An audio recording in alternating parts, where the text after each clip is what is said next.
Hey, so I met Faith at Gary's birthday party. We didn't know each other, so I started talking, and the conversation was about Faith's book. I was hooked immediately. I love dragons. Just a little bit more than dinosaurs, but dragons they take the cake. The more Faith explained how much detail went into this book, I knew this person was onto something great, completely different. When I see someone doing something that's creative and has never been done before, I want to learn as much as possible on the project and the person. You can check out all of this stuff on the YouTube channel DRGNART, Dragon Art. So, I give a big welcome to Faith the Storyteller. As far back as when I was 3 years old. I was always finger painting. Um, but in regards to my current commissions projects, it started with a few simple sketches, which kickstarted the creation of this book. I started writing it and I started producing it back in 2019, and I just finished it last year and it got kickstarted from there. I sold about 100 copies so far, and I still have some left over. What inspired you to do the first book? Like, how did you get into that? So I definitely wanted to build up my portfolio as a newcomer to the digital art community. I was still very light-handed when it came to producing my work, especially since I had to get my style down, because going from traditional art with acrylic art and oil painting that I really much enjoyed, to drawing on a on a tablet, on a glass tablet with a pen, is there's really such a diverse comparison in the medium that I really enjoyed making the first book, only because it really, for lack of a better term, it kickstarted my journey into where I am now and where I'm going to take it. That was Uh, like a milestone.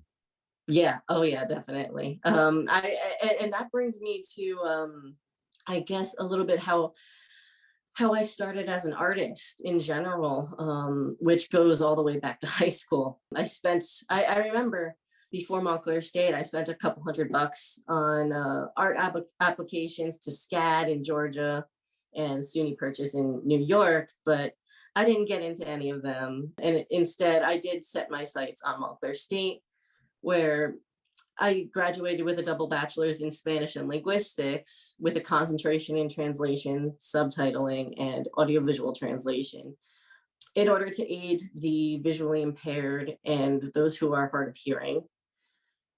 Just this past month, I actually obtained my master's degree in Spanish, focusing on historical literature, which is actually promoting my current project, which is an ARG entitled Constellate. I believe I mentioned before, which is basically a sequel to this book. Wow. And from there on, I'm actually getting my feet wet into the healthcare field. So, again, to answer your question from before, where I guess it's kind of like being a jack of all trades, where it's like I do enjoy my art, but I feel like art exists and the power to create exists not only in my paintings and my writing, but also in everything I do. Like I said, like I went into Montclair State for something totally unrelated. I had my sights set for art school, but I take that not working out as still working out, because it's taking me to where I am today, and I'm pretty happy with where I am today. Yeah, no, I think that's really cool. Like opportunities come where you never expect them. Exactly. How many books do you want to do or of this one series? Of this one series, I'm probably done with the books for now. I might keep it to a digital kind of perspective, because canonically in the series, the world is kind of at a standstill. It's very borderline post-apocalyptic, where plants are kind of disappearing as a result of the weather changes, and water being sparse. It's getting taxed in this universe. So I've actually moved the current series I'm doing to fully digital, which is where you'll find it on my YouTube channel. But I guess my goal right now would definitely be getting into more sound effects, and I do plan on coming out with a music album. So Wow, a music album. taking art aside, I'm delving into music. What genre of music? I'm sorry. What genre of music? Honestly, I'm experimenting right now, but I would say it's kind of like underground, punkish, with lots of piano. Actually, Okay. I'm going with the flow. It's mostly because of what I said before about me and myself as a storyteller, rather than me just as being an artist. Because I believe that anyone could create their own story, whether it be through, I've seen people create stories through food, like culinary. And I guess I'm trying to dip my feet into different things that I enjoy, just to keep my brain going and to keep my interest peaked. Because I feel like if it's the same old, like, oh, I wrote this book, now I'm going to write another book. Like, it gets monotonous after a while, and then I find myself unable to finish projects. Um, When's so the album coming out? the album, I haven't started that yet, but probably next year. Okay. So other than music, so you want to do like an animated show? Is that like the end goal, kind of? Eventually, I do want to eventually come out with, well, this is teasing it a little bit, but I do eventually want to come out with music videos that basically bring my characters in this book to life. And then from there, because of the music videos, I could more visually, I guess, what am I trying to say? Map out the plot by mapping out the music videos in the story that the music portrays. So it's like I'm taking art into storyboarding a music video, into actually acting out the music video with the music to back it, the mood, the tone, everything like that. And then eventually I might make it into a little bit of a film. That's okay.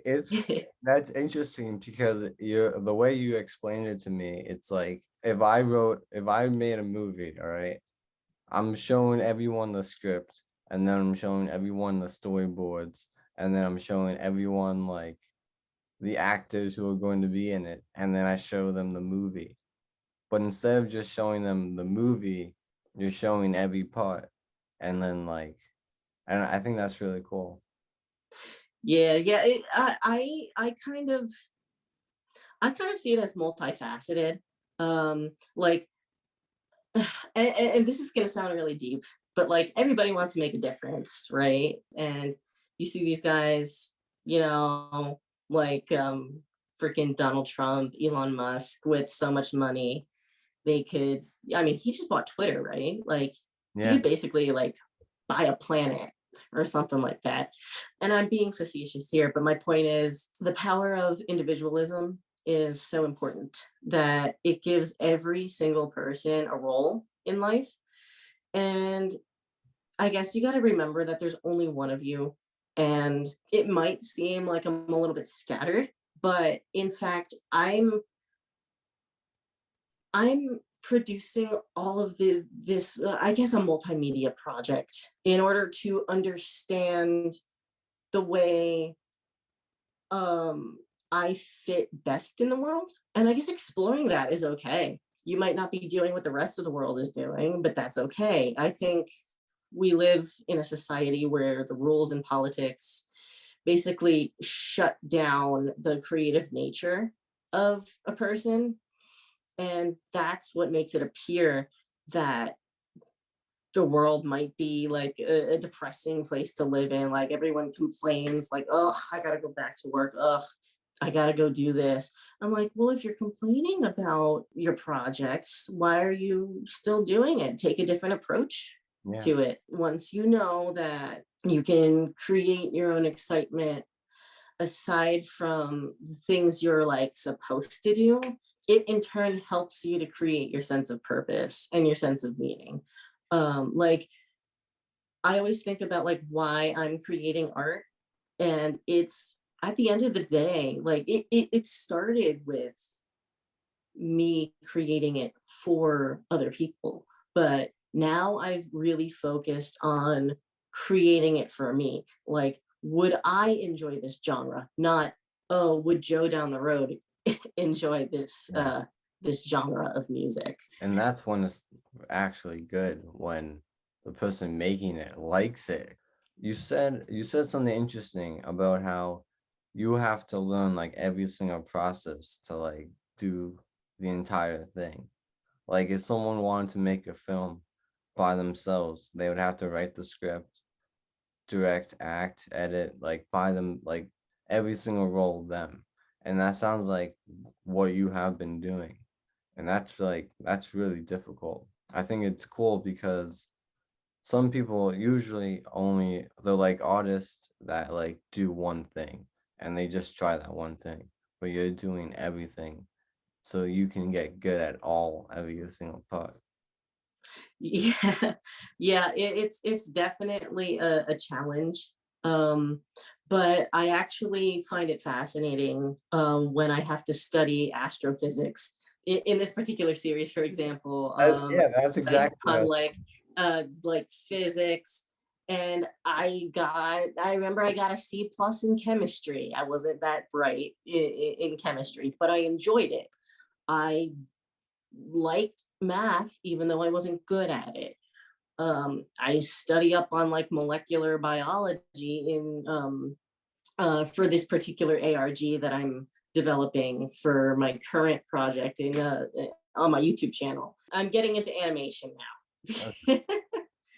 So that's something. Like I learned that there's an animation feature in Procreate, the app that I use on my iPad, where I create my art, that enables me to create animated GIFs, animated MP4 files. I had this one painting that I just did this morning. That's a dragon, like, and I was working on like how the mouth moves, kind of like a xenomorph almost. If I, you're a I fan of saw it. HR Giger, yeah, Yeah, I think you posted it on Instagram, right? I did this morning. Yeah, I saw it. I saw it. It was really cool. Thank you. But yeah, that's just those are just some examples of it's do the stuff or research the things that you actually enjoy and then implement that into your main craft, and then you'll find that you're actually learning things from it. Like I've actually learned that I study a lot better because of this. Like I look up videos about linguistics, and I wonder, how does it all fit? How do all these cultures, like different cultures, different dynamics? And that's not to say I didn't like linguistics, because I chose the major.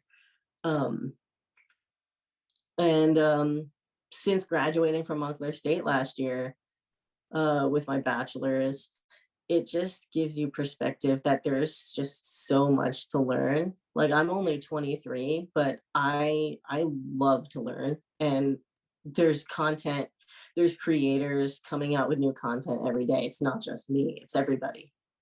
Yeah. I heard a cool quote. I forgot who it was, but he said, acquiring a new skill is not like an intellect, it's emotional. So it's like about how much you care about wanting to learn that thing. So like if you wanted to learn what do you say, astrophysics? Yeah. Like Astrophysics. if you want to learn it, you will, because you're like more driven. And like I was the same. There is, you don't have to be the best at it. Like it could be your damn major for all I care. And you don't even have to be the best at it, because I know I can imagine that the film industry is very, very competitive. Um, Yeah. I don't want to throw out numbers out there, but I can imagine how intense it can be. Um, but I guess I'll always repeat from a band that I actually really enjoy. I'm actually wearing their sweater.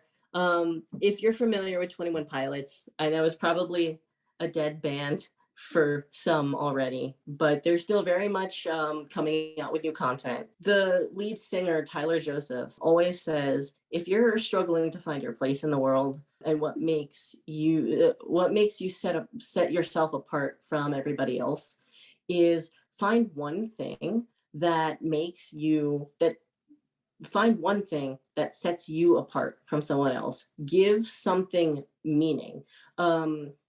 Like for example, like it in linguistics, nobody comes up with the word phone. Like who came up with that word? Somebody did. Somebody came up with the word iPhone and then gave a meaning to it.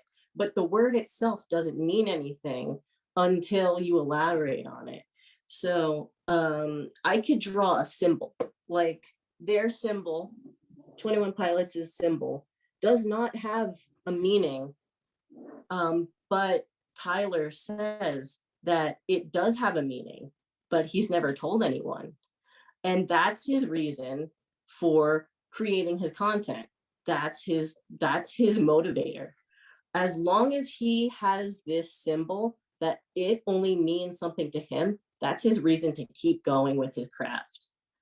So that's what I truly believe. So that means he can't ever tell anyone. So like, for example, like somebody could take this book right here and they don't have to understand the whole thing. Like I have a glossary in the back of the book that explains some of the terminology. I created my own terminology. As an aspiring linguist, I have created my own words, my own terminology for this alternate world that I've created for this universe. And nobody really fully understands how it connects until I blatantly tell them. But will I, is the question. Maybe in bits and pieces, but that's what a series is for. And that's why people keep creating, in my opinion. But that's why I'd like to. Are you familiar with One Piece, the anime? Oh yes, I am. Yeah, so that series is over 1,000 episodes, and I don't think they have any intentions of stopping anytime soon. And people, I mean, I watch it. I'm at like episode 750, so I still have a ways to go. But like he only gives you a little piece, little crumbs throughout 1,000 episodes, and I think you can definitely do that too.